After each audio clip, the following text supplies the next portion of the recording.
The year is 2022. Xenoblade Chronicles 3 was announced in February during a Nintendo Direct. Months of blogs went by detailing the characters, world, battle systems, and the declaration that this game would be the conclusion of the Klaus Saga that started years ago. Hype was through the roof, especially when the game's release date moved from September 2022 to July 29th.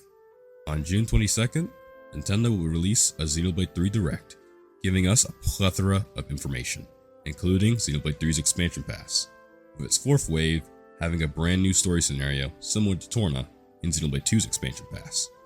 July 29th comes along, and Xenoblade Chronicles 3 is released to positive acclaim from critics and fans alike.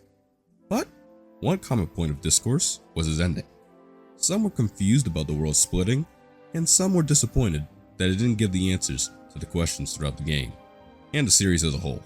As I stated in my Xenoblade 3 video, I loved Xenoblade 3, with its fantastic cast of characters, great story, and addicting combat.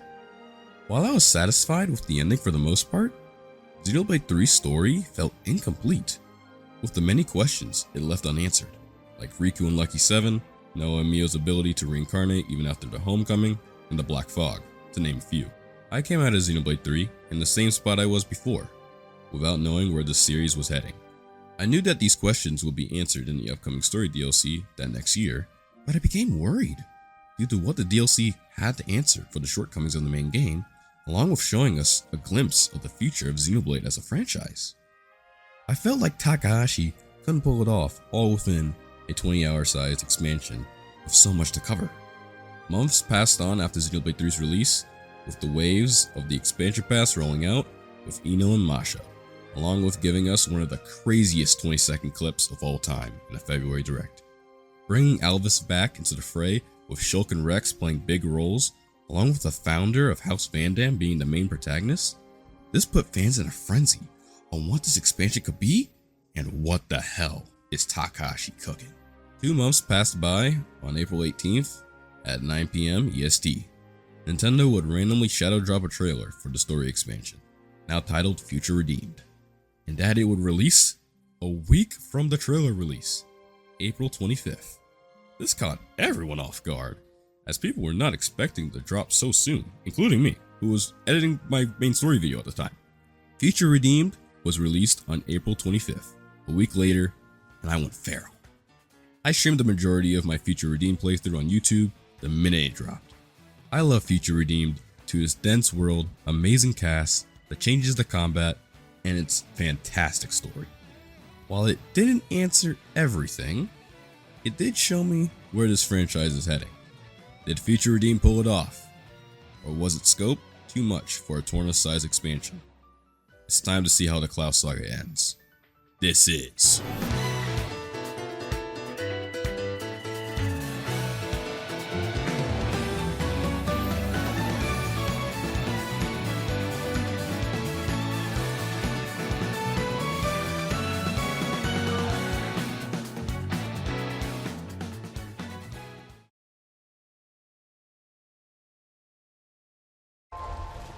This video will contain spoilers for the entire Xenoblade trilogy, Xenoblade X, Xenogears, and Xenosaga, especially Xenosaga. If you haven't played any of the games, or have only played the Blade games, what are you doing here, man? Go play these incredible games. They have amazing experiences unmatched in gaming, well, at least in my opinion. And I'll still be here when you get back from finishing Peak Fiction. To those who are still here, I'll assume you've played all the games, or don't care about spoilers. One last thing before we move on. Did you know that 14.6% of you guys are subscribed? It would mean a lot if you guys subscribe and hit the bell, as it would help me make more content like this, and help me reach my goal of 10k subs by the end of 2023. Enough warnings and chilling. Let's dive in.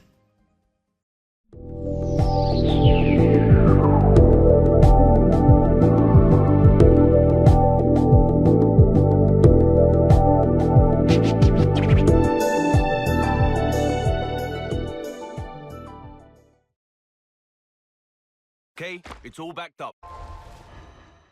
Future Redeemed started development around when Xenoblade Chronicles 3 went gold in June 2022. similar to the development of Xenoblade 2's story expansion, Torna, the Golden Country. But unlike Torna, which used an enhanced version of Xenoblade 2's engine, allowing it to be its own standalone release, Future Redeemed is built off the Xenoblade 3 engine, with assets being swapped in and out between the main game and Future Redeemed. Torna was developed as a return to a scrap scenario that can be played independently of Xenoblade 2 and still enhances either experience, unlike Xenoblade 3, which was built with Future Redeemed in mind, with the main story purposely leaving some questions for Future Redeemed to answer. Of course, Masasugu Saito returns to design all the characters present in Future Redeemed, just like with Torna and the main game of Xenoblade 3. A potential story expansion was revealed when Xenoblade 3's expansion pass was revealed at the end of the Xenoblade 3 Direct. After Xenoblade 3 was released, there was a lot of debate on whether the story expansion would be a sequel or a prequel. Those who wanted a sequel wanted to see how the gang reunites in the world after Aionios. But this would ruin the entire message of the main game of heading towards an unknown future, so a prequel would be more likely.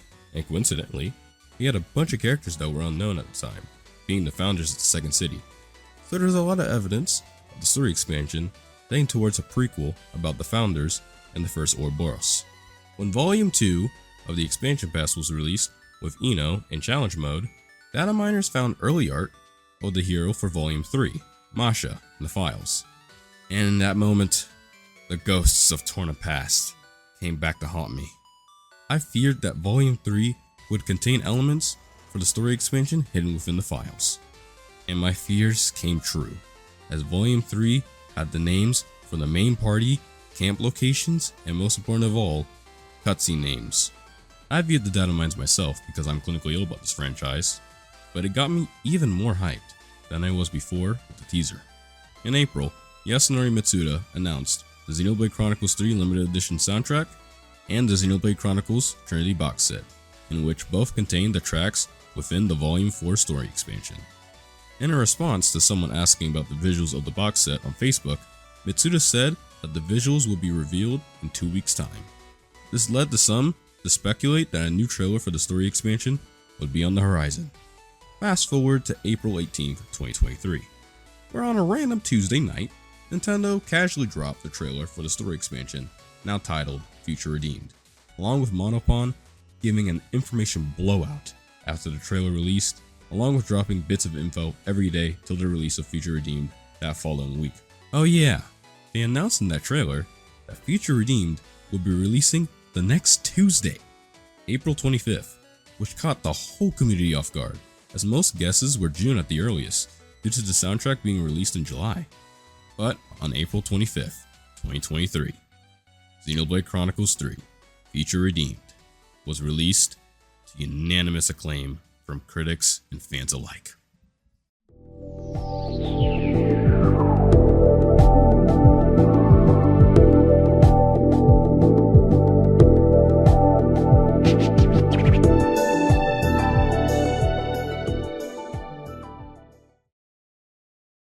Okay, it's all backed up. Future Redeemed returns us to the world of Aionios, over 1,000 years before the main game. Future Redeemed takes place in one region, the Saint Omni region, which is the size of Torna and Gormott from, well, Torna.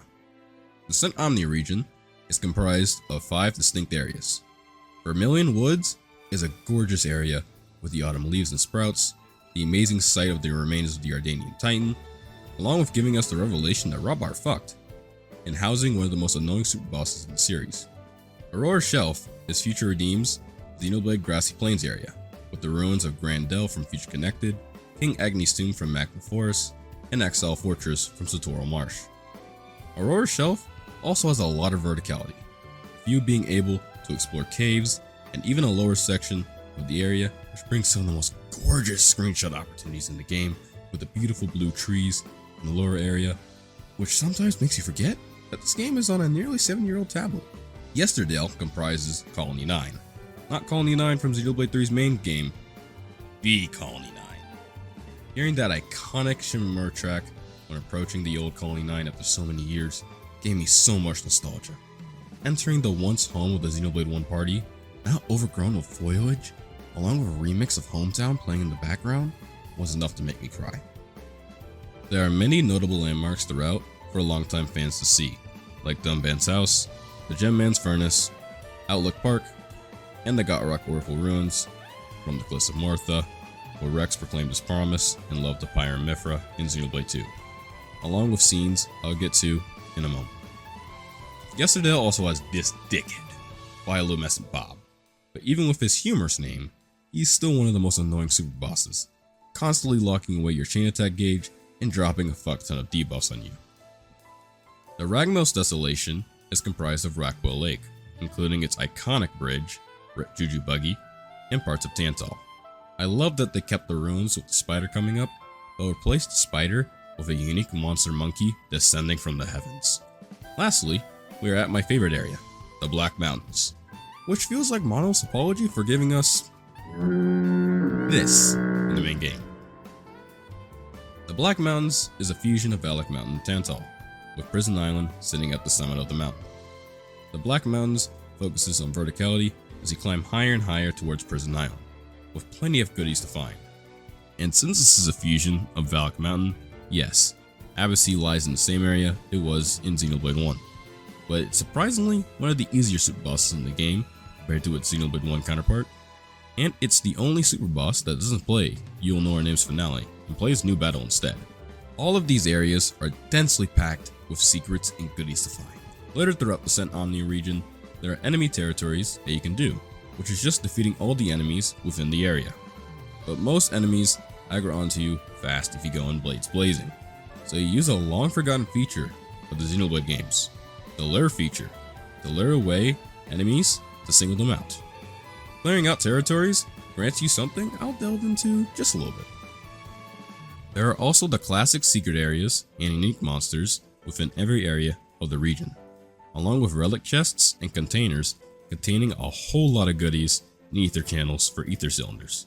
Ether cylinders are used for the new crafting system, which allows you to craft ether gadgets to help with traversal. You can craft ladders to climb up and down places, ether slides to reach long distances horizontally, ether lifts serve the same purposes as ether slides but for vertical traversal, and ether masts give off signals for unknown items you haven't found yet. The only negative I have about crafting is sometimes finding materials can be a bit annoying. Yeah, I'm looking at you, black crystals. But it's rarely an issue. There are also city survivors to find that you can send off to Colony 9 for something I'll also delve into in a little bit. You can save them by finding them in the wild, or by participating in the many enemy interventions. You have a detector that detects nearby city survivors on your minimap, and will start pulsing yellow, notifying you that a survivor is nearby. The detector can be upgraded to detect specific items or enemies. There are also the many fog rifts throughout that release fog beasts until you destroy the rift. These fights also play the banger fog beast theme from Future Connected, finally releasing that theme from the greatest piece of mid that graced the earth. Lastly, there are the affinity scenes that you can view littered throughout the Cent Omni region. The affinity scenes are the evolutions from heart to hearts and quiet moments from previous entries, with affinity scenes being the best iteration yet. Affinity scenes tend to be one-on-one conversations about the world around them, even reminiscing on past events, and have some of the best interactions in the series. Some of my favorites are Shulk and Nichols' talk at Outlook Park about Fiora and her sandwiches, Rex and Shulk about Dunban's house, Matthew and A at Kyra's settlement and at the top of Prison Island, and lastly my favorite, Rex and Glimmer's talk in front of the Gotrock Oracle Ruins about his promise with Pyro and Mithra. But even with all these things to do, is there a reason to do them? Why yes there is. And the affinity growth system is the answer to that question. With the affinity growths, progression is tied with exploration and doing anything throughout the game. But how do you get affinity points? You can get affinity points by clearing out territories, finding locations and landmarks, viewing affinity scenes, filling out the Collectopedia, filling out the Enemypedia, finding city survivors, completing side quests, filling out your community, clearing out fog rifts, opening up containers and relics. Alright, you get the point. Anything gives you affinity points, which makes the gameplay loop exceptionally strong compared to previous entries, which had huge worlds but didn't really have much incentive to really explore that huge world besides side quests and secret areas. Along with affinity growths, there are the expansion kits that can upgrade your affinity growth charts, gem slots, accessory slots, and art slots through containers and relics. Struggling in a boss battle? Go explore and fill out your Collectopedia or Enemyopedia for some affinity points to upgrade some skills, or find relics or containers for expansion kits for your gems, arts, or accessories. This system makes sure that if you are stuck, there's always a way to get stronger, and I hope the affinity growth system returns in future entries. As I mentioned before, Feature Redeemed brings the return of the Collectopedia. Not the Collectopedia cards like in the main story, the original Collectopedia from Xenoblade 1, dumping items to record them into the Collectopedia for affinity points. There is a new Enemyopedia, which can be filled out by killing a certain amount of that enemy. The game will display an icon above the enemy if they need to be filled for the Enemyopedia, or if they are already filled out. Gives more incentive to defeat enemies more than once, or just for levels, tying into the affinity growth system. There is also a checklist for everything within an area, making it so much easier for completionists, as before you would have to rely on online guides to know where everything is. Lastly, we have the side quests and Community. Community returns from Torna, but unlike Torna, which gated your story progression, Community in Feature Redeemed is completely optional, and you can complete the main story without doing a single side quest. Community has two tiers. The first tier can be granted by meeting them and adding them to the community. The second tier can be unlocked by completing certain conditions listed on the community tab for that character. The community system in Feature Redeemed is the perfect version of the system, and it should have been the way it was implemented back in 2018 with Torna's release. Now, on to the side quests. The side content, like previous entries, is incredible. The side quests have amazing fan service, like finding the wedding ring in Colony 9, fixing the Gem Man's furnace, and Shulk reminiscing on him making gems with Rhine, Rex finding a relic from Theosaur, and my favorite quest, with the gang finding a broken lute on the Black Mountains, with Glimmer wanting to repair it, and after repairing it, it reveals that they are experienced with the lute and gives Glimmer lessons on the instrument. The coolest part about this quest is that it unlocks a brand new camp animation of A and Glimmer both playing the lute, and it's so sick. More side quests should do this in future Xenoblade games, as I love this detail. There are no Hero Quest styled side quests in Feature Redeemed, but FR already has so much content, along with the standard quests are already good as it is, so its absence isn't really super noticeable.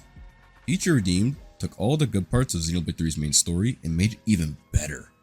The strongest exploration and gameplay loop in the franchise, with the affinity growth system, a decently sized yet densely packed world, and incredible side quests. Feature Redeemed is worth the money alone for its gameplay and quests, and I haven't even gotten to the main story yet.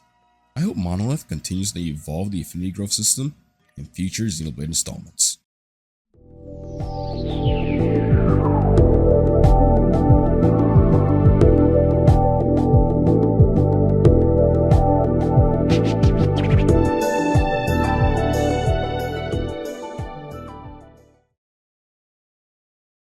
Okay, it's all backed up.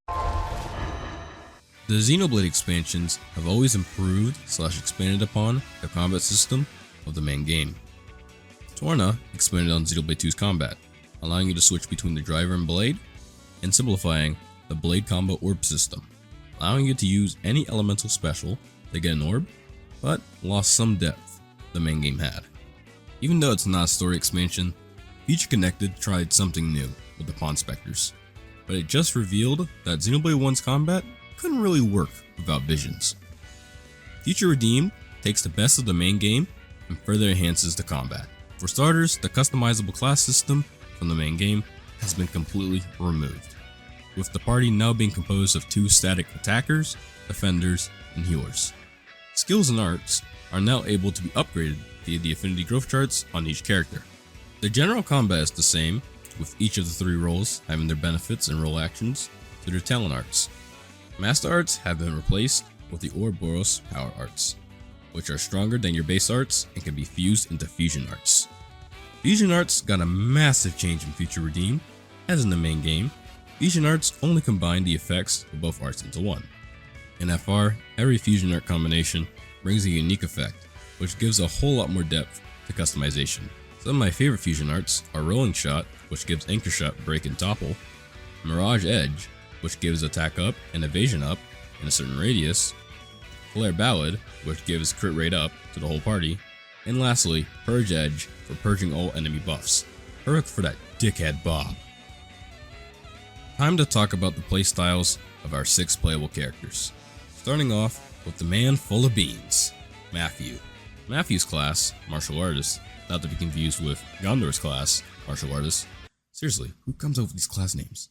It's all about short art cooldowns, constant art cancelling, and keeping art charges while dishing out some decent damage, especially towards uniques and bosses.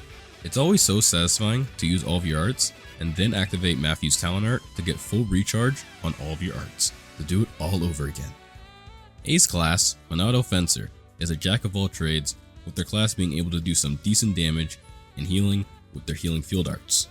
They are also exceptional at providing buffs to the party, like attack up and evasion up. My favorite aspect about A's gameplay loop is their talent art, Vision. Vision grants the party full invulnerability for the duration it's active.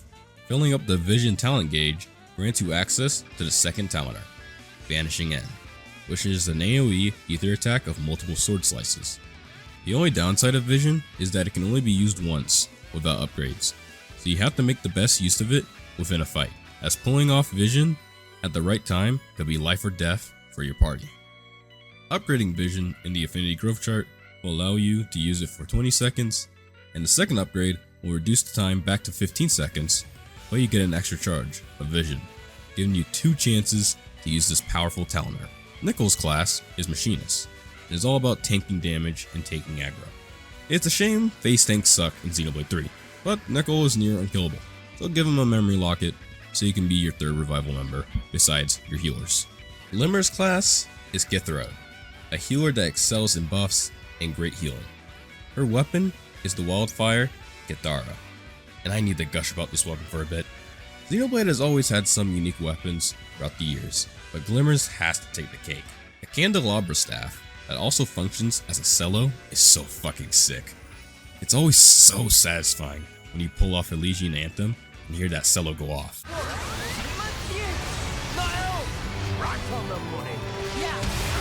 Man, I love deals like these. But cool weapon aside, Glimmer is an overall very good healer who can provide amazing buffs like crit rate up and attack up. Shulk's class is Grand Marshal, who is our dodge tank of the game. The gameplay loop is evading attacks and keeping aggro, along with providing support to the party with Monado armor and purging enemy buffs with Monado Purge. Shulk's talent art, Monado Buster, has a pretty cool nod to Dunban's Blossom Dance, with the blossoms emerging from the sword. The man's legacy never dies. Last but not least, we have the boy Rex, whose class is of course Master Driver, that is focused on crits and massive damage. Rex now dual wields the replicas of Pyro and Mithras swords that can combine into a sword similar to Numa's sword, and it just warms my heart. He has all of his classic arts from Xenoblade 2, including keeping the double spinning edge Mithras spam and building it into the art itself. His animations for his arts reference past party members, and he's overall just so fun to play. You'll probably die a lot playing as him, due to Rex dealing so much damage and gaining so much aggro, that he gets annihilated only to get revived and restart the process all over again. It's great. Even though she is unplayable by normal means outside of one fight in Chapter 4, for some reason, Niall's class, War Mage, focuses on debuffs and massive ether damage to launched and toppled targets. Niall is unique as she doesn't have any affinity growths, nor can her weapon be changed. She has all of her arts and skills right out of the box. It's such a shame that we can't play as her by normal means, and are forced to have her as the hero character in our party. Now it's time to talk about the mechanic that sets Feature Redeemed apart from the main game, Unity Specials. Unity Specials are the replacement for Ouroboros in Feature Redeemed. While Ouroboros was a fun mechanic in the main game, it was quickly overshadowed in the endgame by classes. Unity Specials, on the other hand, are integral to the combat of Feature Redeemed and doesn't get power crept by the endgame.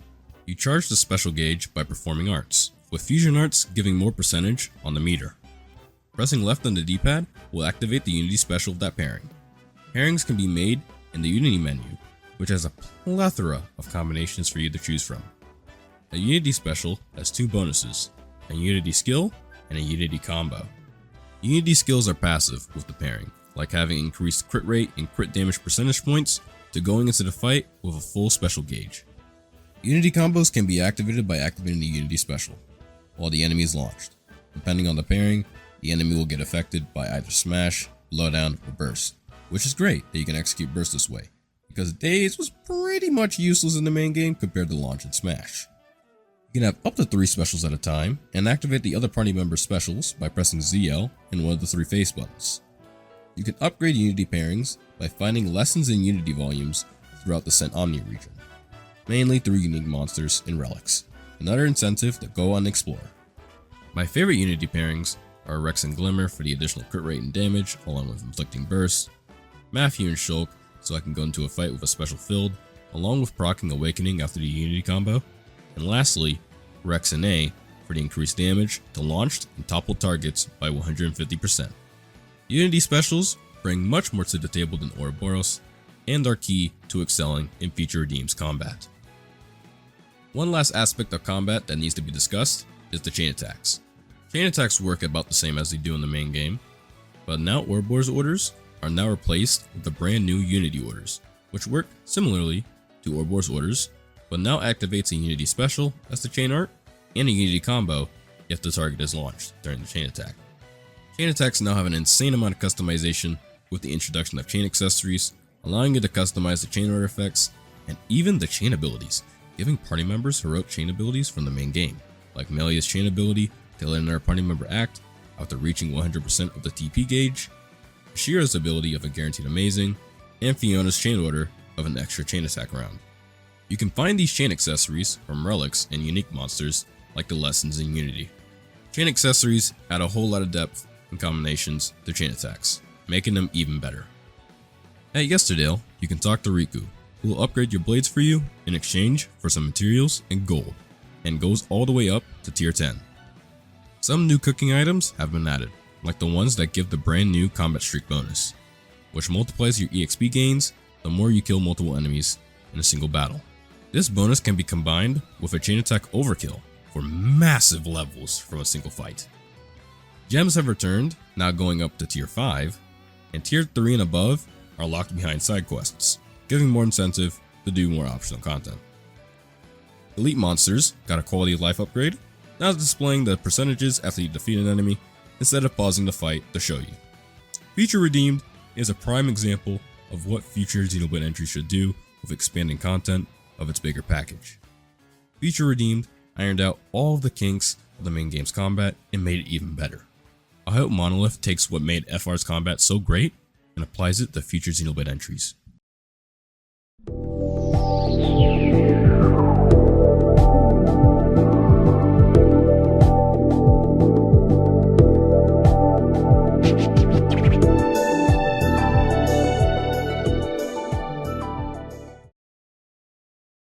The Xeno series has always nailed its main parties, giving us incredible characters that fans gush about for years after the last entry, along with those characters pulling off some of the best moments in the franchise. Feature Redeemed's main party is an interesting bunch, with it being a mix of fresh faces and some we are familiar with. First, let's start off with our protagonist, Matthew. Matthew is a kind and straightforward man who was searching for sea survivors and his sister, Nael, after Mobius attacked it not too long ago, killing his grandfather right before his eyes. A is the other half of Ontos that was split during the attack on the city and contains all of Alvis's memories and experiences from Xenoblade 1. A tends to act as the foil to Matthew, always keeping him in check and taking Matthew's words a little too seriously. But overall, A is absolutely phenomenal. I had to get it here somewhere. Next up, we have Nickel, who is a Kavesi soldier who can't draw a blade, so he creates a weapon of his own to fight, that being the variable backpack, and is also the son of Shulk and Fiora, along with having some incredible interactions with the former. Glimmer is an Agnian soldier who has quite the rude and stubborn personality. Reminds you of someone, eh? But she is not the daughter of Rex and Mifra, but of Rex and Pyro instead.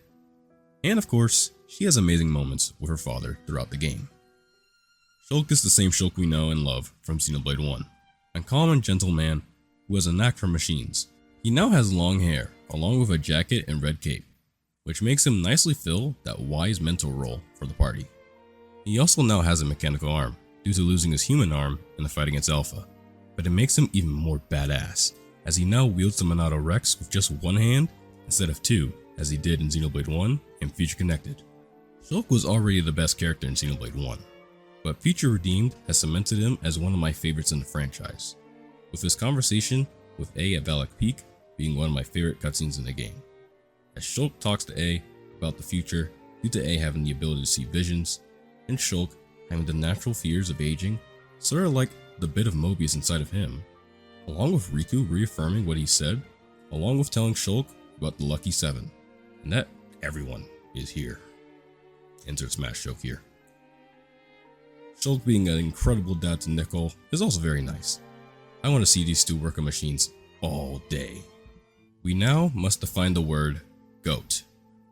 According to Wikipedia, GOAT means the greatest of all time, with such prime examples as Miles Morales, Michael Jordan, and Rex from Xenoblade Chronicles 2. Rex got a massive glow up in Future Redeemed, like literally, the nigga is like nearly double his height, like god damn! Pyro must be feeding him some good ass food for him to grow so much. Rex is now packing mad drip, sprouting a goatee and one eye due to losing his right eye in a battle against Alpha. Appearances aside, it's been so long since we've seen Rex in a Xenoblade game. Nearly 6 years. And they nailed his characterization as they did with Shulk. Rex in FR may look tough on the outside, but on the inside, he's still the same lovable goofball from all those years ago. I love how overprotective he is of Glimmer because of his experiences in Xenoblade 2, notably with Van Damme. No, not that Van Damme, the other one. Him talking about his role in the world, from his fight against Malos at the end of Xenoblade 2, putting smiles on people's faces in his conversation with Glimmer, and him talking about passing on the torch to others in the final cutscene, in the same way he told Jin the same thing about the bonds of Blades and Drivers in their final clash at the top of the world tree. Makes me feel oh so warm on the inside. Of course, his interactions with his daughter are also a highlight as well. Shulk and Rex's depiction in Future Redeemed is the way to go when bringing back characters from previous games. While they both have a lot of screen time, they never feel like they're taking the spotlight away from Matthew. I hope if they do this again, it'll be more in line with how Shulk and Rex are in this game. One more thing before we move on. I want to talk about Panacea and Linka, Shulk and Rex's proteges. Panacea is the daughter of Ryan and Sharla, and Linka is the daughter of Zeke and Pandoria. Panacea brings closure to Ryan and Sharla, as we know they lived happily in the events after Xenoblade 1. It's also so sweet that Shulk took in the daughter of his best friend under his wing. It's also very funny that Sharla and Ryan's bloodline ends with Shania in the main game. Linka is in the same boat as Panacea, but with Zeke and Pandoria. But it's so funny trying to imagine Zeke and Pandy trying to raise a child. As I briefly listed before, the main party has incredible interactions throughout the game.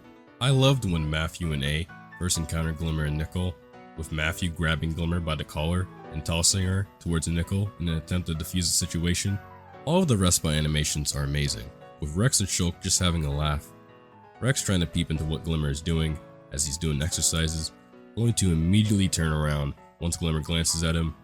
Glimmer and A's loot sessions, Shulk and Nicole tinkering with machines, Nicole reading Glimmer's book, and Matthew and Rex just chilling. Along with the amazing interactions come the incredible moments the party has throughout the story, like Matthew's clashes with N and Niall/Alpha, A giving us lore dumps longtime fans have been waiting for, Shulk's moments with A and Nicole, and Rex's scenes with Glimmer, and coming out saying that A is non-binary. Happy Pride Month, everybody. While this is a smaller sized story, it still has some of my favorite moments. As always, these scenes are enhanced by Xenoblade's incredible voice acting. The UK voice talent always never disappoints with these games, delivering incredible performances throughout. We have a few new accents, like Matthew's South London accent, and the return of Rex's Northern English accent. Rory Alexander nails Matthew in Future Redeemed's best scenes, and has some of the funniest lines in the game. Stop taking the piss! Granddad wouldn't. He'd never side with the likes of you. The future's in my hands. That can't be what he meant! You don't even see it. Are you really that much of an idiot? It's not just us, you know. It's your ass as well. It's all of that and more that he meant. And if you can't get that into your head, you're about the dumbest bastard there is. There you go. Mr. Alpha, sir. You want to go so badly? Then pick up and go. This world, it belongs to us. Go on.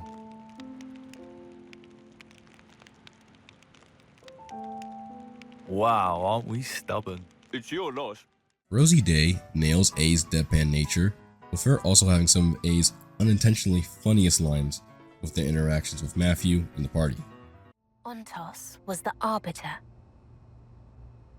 and thus was predicated on the existence, or perhaps the opinions, of the others, Logos and Pneuma. You must not lash out at him. Matthew! He's not your enemy, I promise you. Stop talking shite! He's trying to kill Niall! He killed Grandad! And you're... He is your flesh and blood. Phenomenal.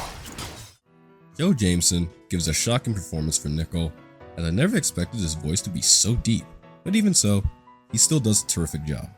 But all those bullies, they're dead now. Yeah? Well, good for you. Bet that's a weight off you. Someone like me. How'd I survive? Nobody else did.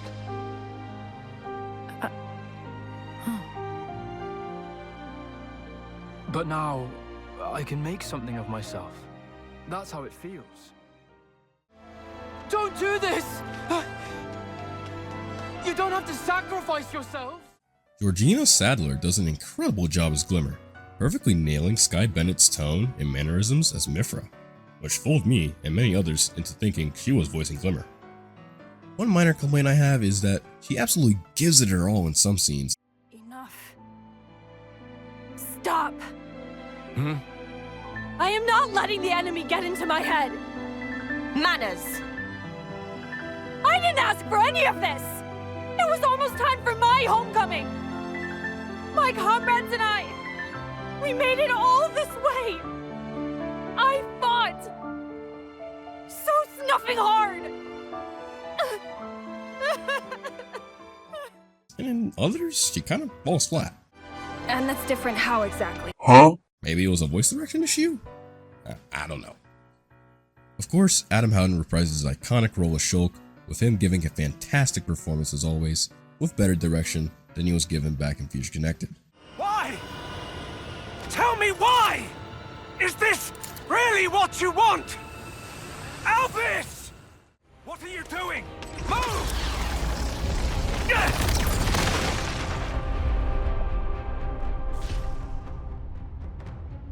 Are you okay? This is what I wanted to protect you from. Now you see, this is the true nature of the consoles. You're quite right. I don't relish getting old. Age saps my courage.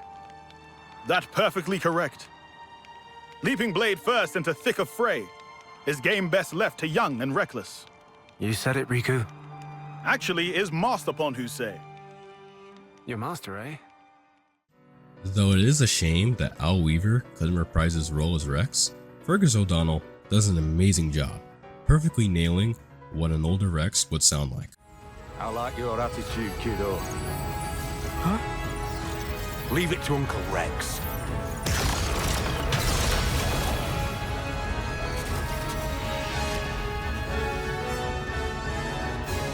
I'll show him a thing or three. Smiles, I guess.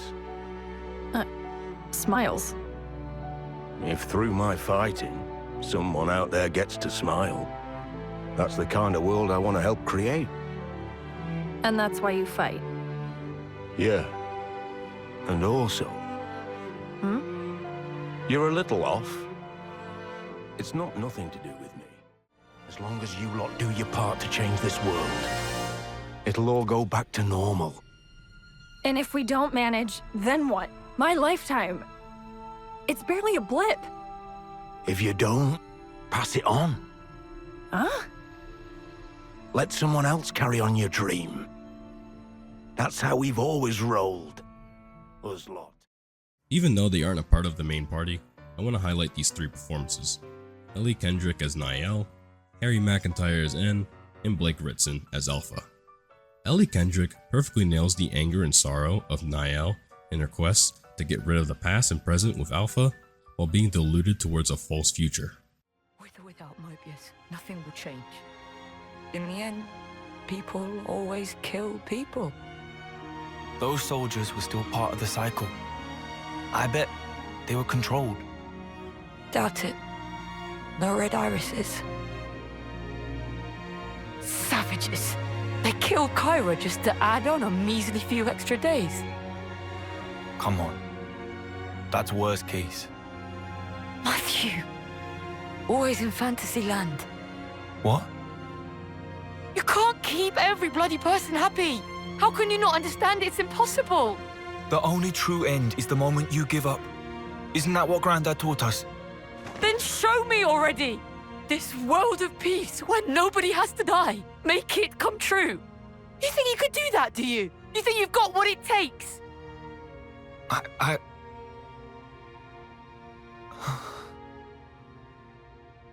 Well, I don't. I'm barely holding on. You hear me? Say, what's so great about this world? Really? All the thieving for one's own gain, the greed. Life has less value in this world than a piece of dirt. This is your world of peace. Oh, so we should just let them keep killing each other. Killing to live. What a load of crap. Good riddance to anything those butchers want to save.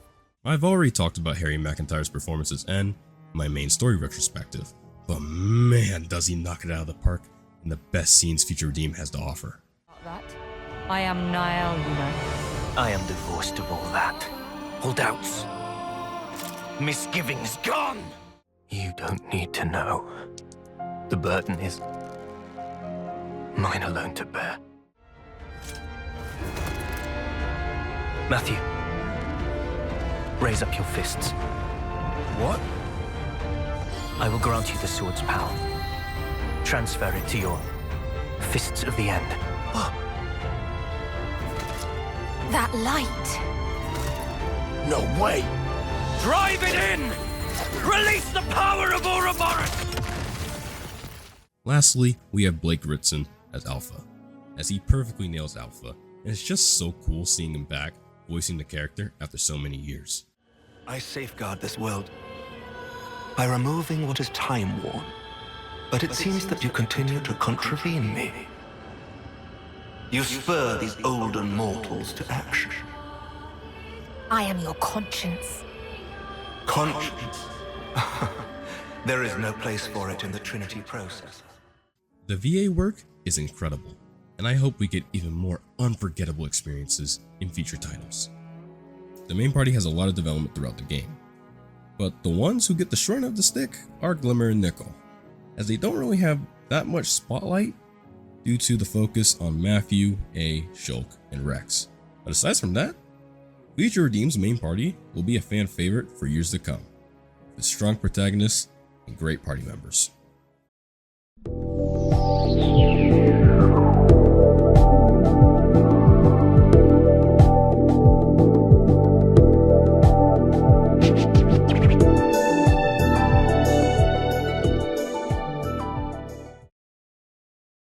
Future Redeemed gets immediately down to business with Shulk, Rex, and Zed confronting Alvis in Origin. They are swiftly defeated as we transition towards the Cent Omnia region, with Matthew and A being attacked by Mobius forces. Matthew is looking for the whereabouts of any city survivors and his sister, Niall, after its destruction at the hands of Mobius. The duo later encounters Glimmer and Nickel on a battlefield and frees them from the flame clocks using the Ouroboros power within Matthew's gauntlets. They defeat Mobius and set up camp for the night. Glimmer wanders off on her own in the night, and the party gives chase in the coming day. She continues to wander until she gets captured by the Liberators, who are led by Panacea and Shulk. She escapes and finds an Agnian consul, who shoots back at her and is saved by Shulk and Rex. The party regroups after the console's defeat and heads off to Colony 9. The story picks up at the end of Chapter 3 at Raccoon Lake Camp, with A telling Shulk and Rex about Ontos and Origin. We learn that Ontos depends on the information received from Logos and Numa. Without them, it is nothing more than a machine. The Alvis from Xenoblade 1 was shaped by Klaus's regret, which allowed Alvis to exist during the events of Xenoblade 1 and move the party forward.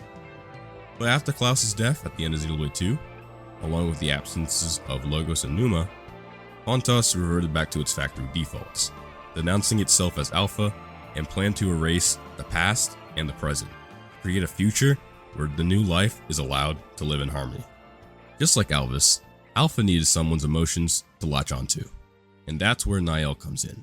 Niall is Matthew's younger sister, who loves spending her days with the children of the city, during the time of peace that was given to them in the last fight against Mobius 15 years ago. Hanging out and playing songs on her piano meant the world to her. She didn't care about the fight against Mobius or saving soldiers from the cycle. All she needed was her happiness with the children, playing songs, and enjoying the now. Unfortunately, she faces the cruel reality of the world after some folks who went out to build a second city were murdered, including one of the children named Kyra. They weren't murdered by Mobius, but by some Kavesi soldiers, trying to prolong their existence and make the most of their lives. This gave Niall the realization, even during this time of peace, the world will never change.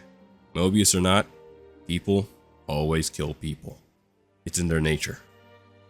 What happens when someone loses the things they treasure most? They change. Niall's suffering is one of the best depictions of someone suffering through loss, and Alpha uses that to its advantage. Someone at their lowest will always listen if you give them the things they desire most. Niall's emotions of abandoning the past and now for a future for a select amount of people align perfectly with Alpha, which makes her the perfect fit for the role of Alpha's avatar. Niall's tragedy reflects her great-grandfather's path quite a lot, with both essentially taking deals with the devil when at their lowest. The only difference is that N seeks to protect the now and spend eternity with his Mio, and Niall wishes to erase the past and present for a hazy future promised to her by a machine. I love the clash of their ideologies, making them perfect for this story.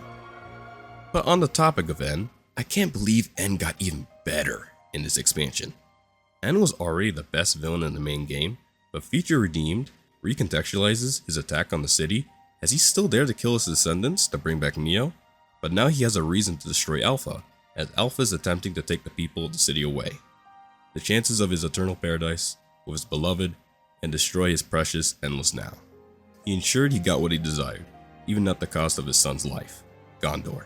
Gondor is N's son, and the grandfather of Niall and Matthew, who passes down the Ouroboros power to them, and is a living reminder of the precious days N once had with Mio. N internalizes his emotions as a way to rationalize his actions, but as soon as the sword of the end pierces Gondor's flesh, that facade begins to crack. N's regrets come to full effect in his final conversation with Gondor through the tone of his voice, realizing what Mio would think about everything he's done to preserve the world, and even her. He deludes himself further into his regret, misinterpreting Gondor's final words, saying Gondor sided with his choice in the end. It makes his breakdowns in the main game even more tragic, as he truly lost everything to keep Mio and the world alive. He's spent so many years with this guilt hanging above him because of the cruel lack of a choice Zed presented him, and doesn't forgive himself till the end of the main game, with his final confrontation with Ouroboros. Gondor's one-on-one talk with N is one of the most heartbreaking scenes. Harry McIntyre nailing the pure sorrow in N's voice and recontextualizing how N felt when M was confronted with the horror of the destroyed city. Gondor had two paths he could have chosen: the path of his father, Mobius, and the path his mother would have wanted, going with Alpha. But instead, he goes down a third path, passing down the future to his grandson, Matthew. Matthew is a straightforward and caring guy, who, just like Niall, inherited the Ouroboros power from his grandfather. The best way to describe Matthew is this line he took from his grandfather. The only true end is the moment you give up. Unlike Niall, who is focused on what she has in the now, Matthew still looks forward, even during the time of peace, as Melia is still captured and the soldiers still aren't free. Even after the city's destruction and the death of his grandfather, Matthew keeps moving forward, looking for survivors and rebuilding the future. Matthew will continue the fight against the ones who try to rip away the futures of him and the ones he cares about. Doesn't matter if it's Mobius or Alpha. He'll fight to set the world right for a better future. Even when Alpha puts Matthew under temptation in the final fight, he never backs down from his goal, because his true end is the moment he gives up. These three characters make up the crux of the story, along with Future Redeemed's theme of inheritance, with Glimmer and Nickel inheriting their parents' wills and the message of the story's ending. But we still have some things to talk about as we wrap up the analysis of the story.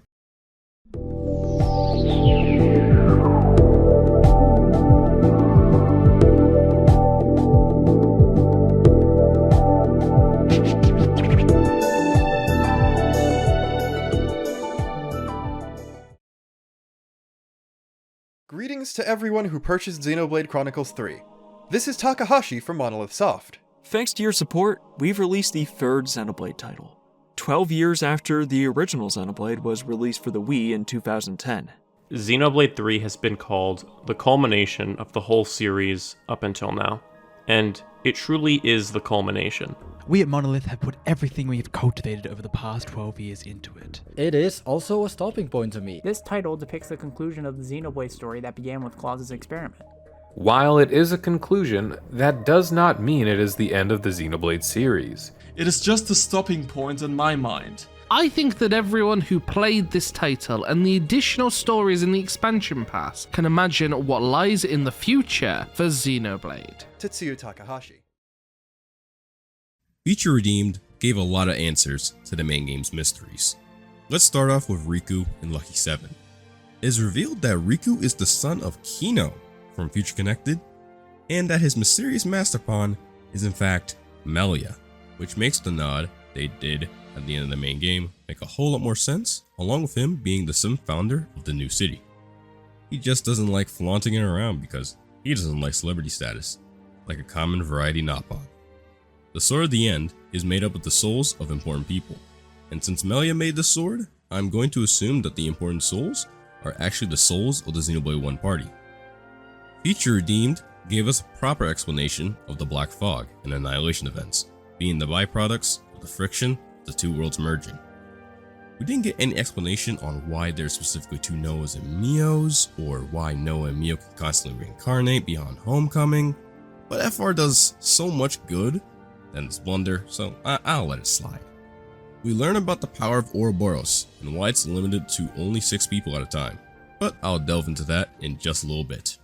After N's defeat and Alpha dragging the party into Origin, they wake up inside a simulation of a very modern environment, similar to our world, Klaus's world.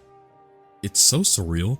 After so many years of only seeing the beanstalk, we get to see what Klaus's world looked like on the surface. It has a lot of Californian styled houses before you reach the balcony and see a city very reminiscent of 5th Jerusalem from Xenosaga. But the next scene after is the one that made my mind explode. Matthew confronts Niall as she talks about the world Alpha promised her, while a lone radio gives us exposition in the background. The radio talks about the Earth-Life colonization project from Project Exodus from Xenoblade X, the Icarus being a Philadelphia-class mothership, like the Eldritch from Xenogears, the Saviorite or Salvatore Human Rights Bill, and wait, is it the Vector logo? Dmitry Yuriev? Those last two absolutely blew my mind, as I had recently completed the Xenosaga series weeks before Future Redeemed's release. But this would imply that somehow Xenoblade's Earth was in fact Lost Jerusalem from Xenosaga, which made me go fucking crazy, wondering what the hell is Takahashi cooking. I haven't popped off this hard at a scene since the experiment scene back in Xenoblade 2, all because of 2 people talking on a radio. The X connections seem to be different things under the same name, something they've been doing since the Siren figure mentioned the coalition government. I would love for X to be tied into mainline Blade, but it has too many conflicting elements, with the major ones starting at the first cutscene. Saga has some conflicting elements as well, but there's more freedom to change things compared to Earth literally getting blown up by aliens.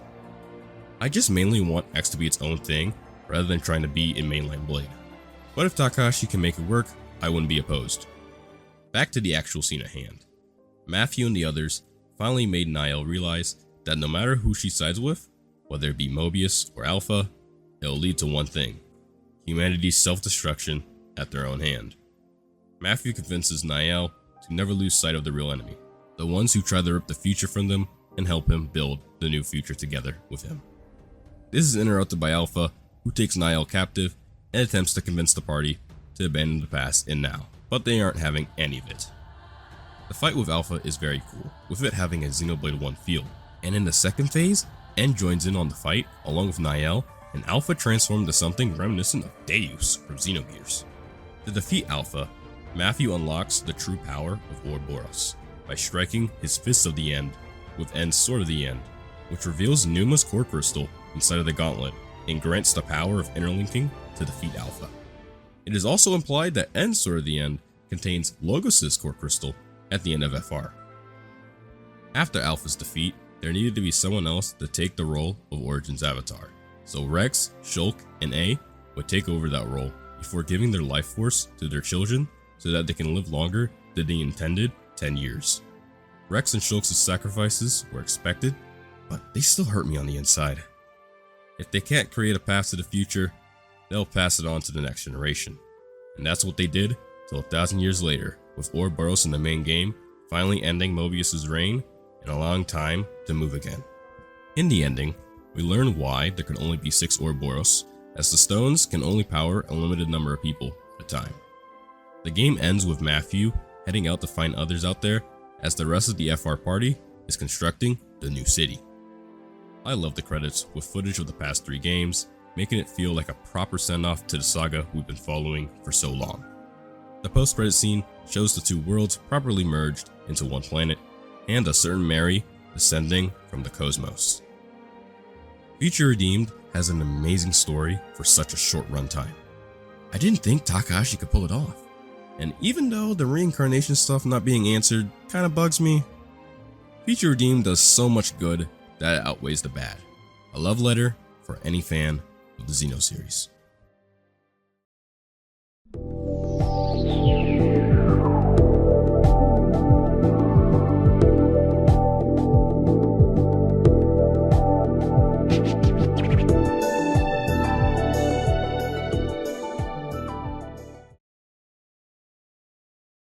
Okay, it's all backed up. The music of Xeno has always been top-notch, and Future Redeemed doesn't disappoint. The music of Future Redeemed is done by the same composers as the main game, and even if it's a small number of tracks, they're all pretty good. Most tracks are still under fan names, or we don't officially know who composed each track, so I'll be using the fan names for the tracks and won't be listing composers for those we don't officially know yet. Of course, the new battle theme, New Battle, composed by Kenji Hiramatsu, is an absolute bop of a theme and is one of my favorite battle themes in the series.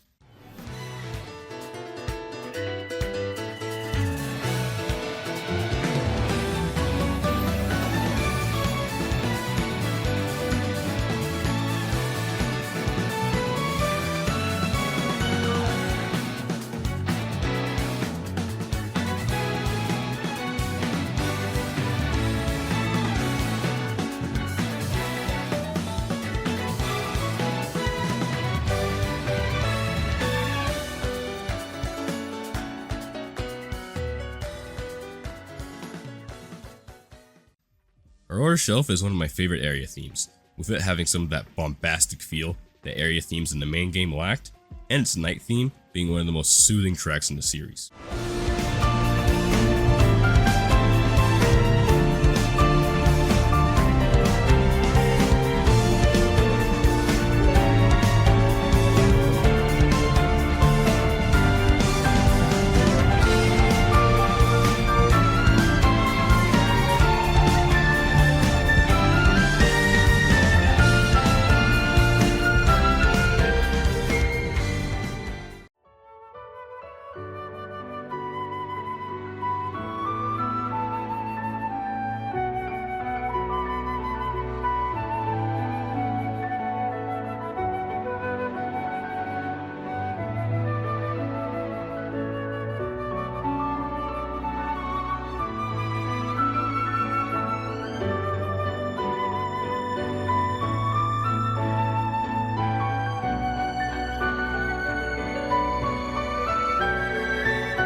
Yesterdale is a remix of Hometown from Xenoblade 1, having that sweet cozy feeling like you're visiting an old friend.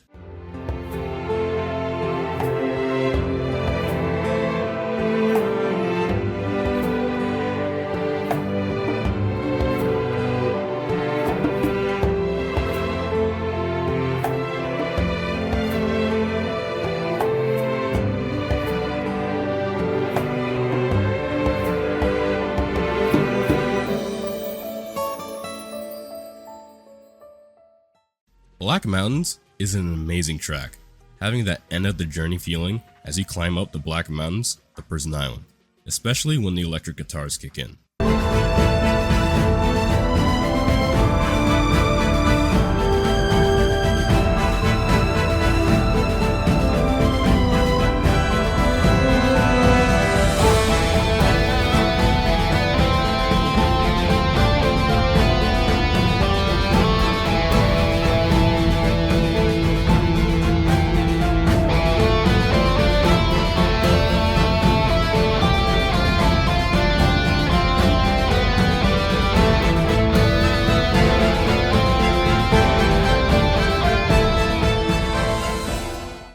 Alpha, the Divine Beginning and End, is an absolute banger of a track, with it having a Xenoblade 1 feel, with it being kicked up by 5 notches when the electric guitar comes in for the second phase.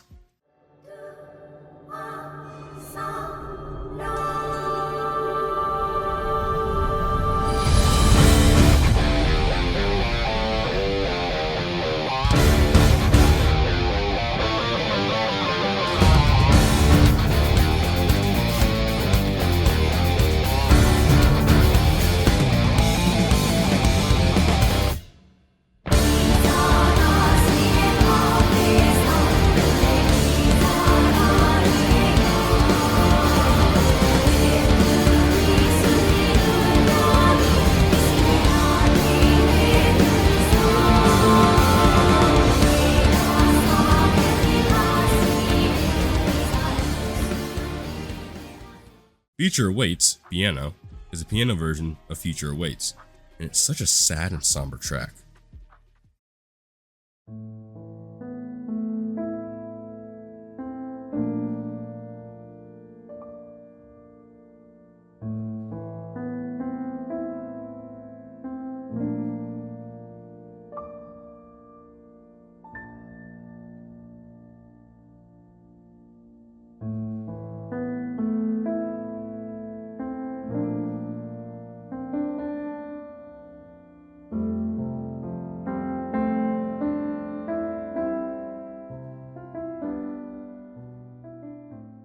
I want to highlight 2 extra tracks from the main game that have amazing use in Future Redeemed.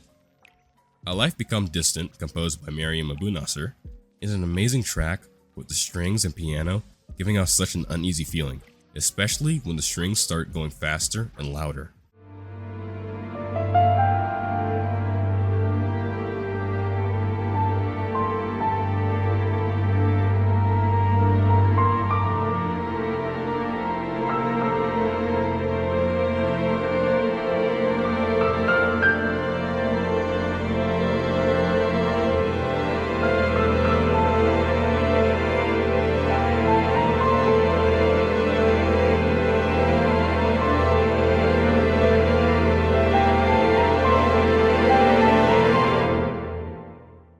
Congregating Lives, composed by Yasunori Mitsuda, is an amazing track with Mobius and Ouroboros motifs within, especially when Matthew commences the first interlink.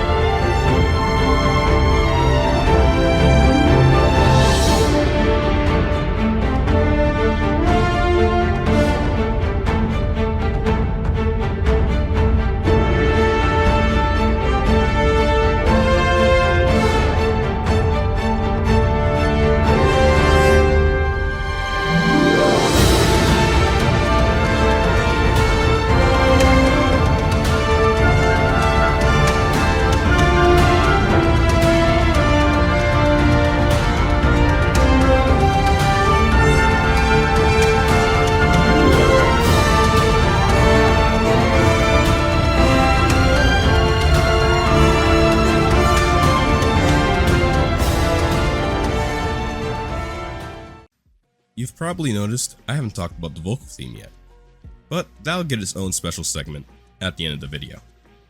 Feature Redeemed continues Xenoblade 3's trend of having amazing music. Xenoblade, or even Xeno in general, wouldn't be the same without these amazing compositions.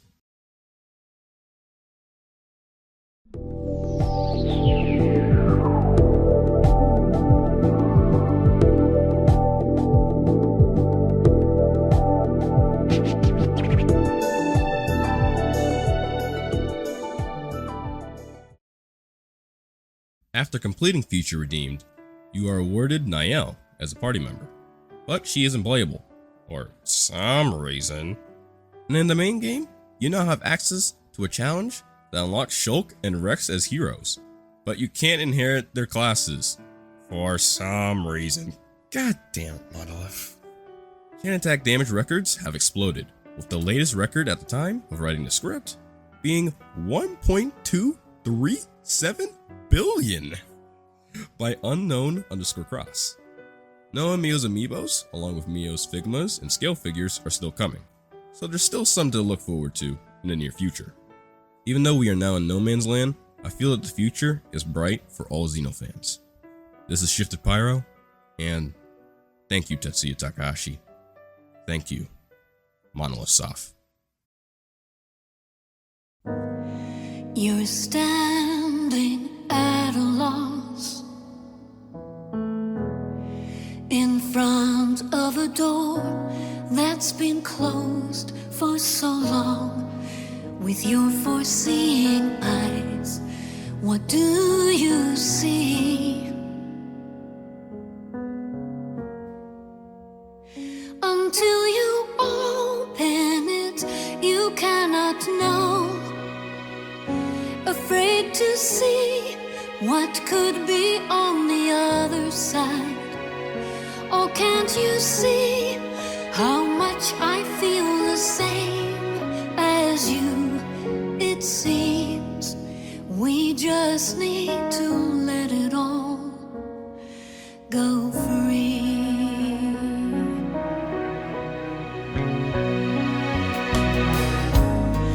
I've seen that look before,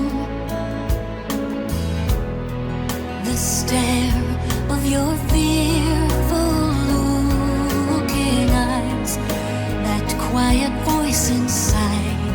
What do you hear?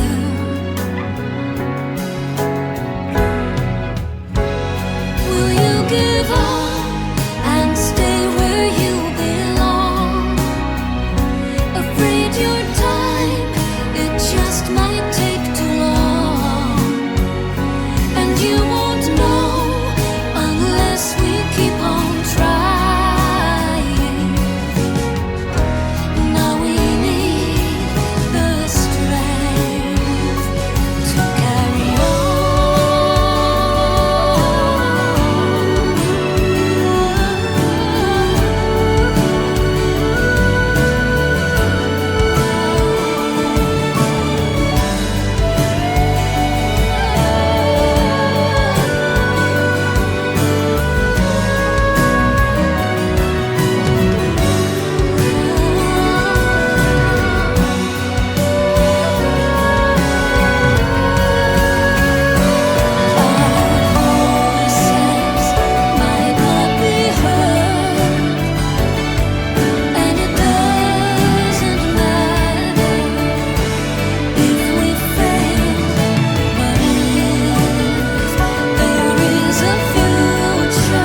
What we did, and all that concerns Origin, will become but a dim memory.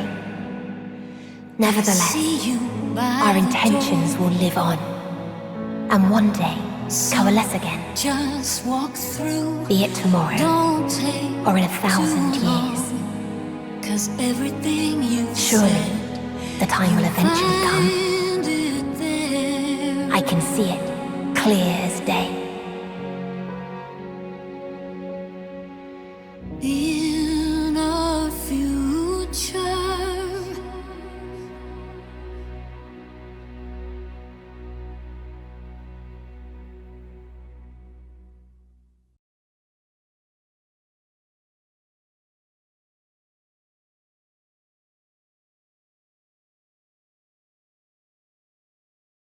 Thank you.